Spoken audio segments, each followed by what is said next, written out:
मैं अमरावती महाराष्ट्र से आया हूँ, विजय दाभाडे। हमारे शॉप का नाम है आदिति एंटरप्राइजेस अमरावती। यहाँ पे हम पैनल बाइंडिंग मशीन का ये सीखने के आए थे। तो बहुत अच्छी तरह से यहाँ पर हमको पैनल के कॉक बाइंडिंग का काम सीखने को मिला। उसके बाद में यहाँ के मैडम वगैरह ने अच्छे से अच्छा हमें टीच करके बता दिया कि ऐसा नहीं ऐसा होता है।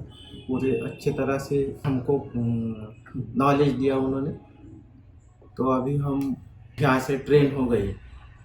तो हम अभी इधर से जाकर हमारा खुद का बाइंडिंग का काम स्टार्ट करेंगे। हमें ये नंबर यूट्यूब से ही मिला था। काफ़ी जनों को 2-3 बार कॉल किया दिल्ली वालों को, लेकिन वहाँ से इतना कुछ ये नहीं मिला। लेकिन इन्होंने अच्छे से हमें रिस्पॉन्स दिया। फ़ोन एक ही इसमें उठाया, इसलिए हम इनके तरफ विश्वास करके आए। तो हमारा पूरा ये हो गया।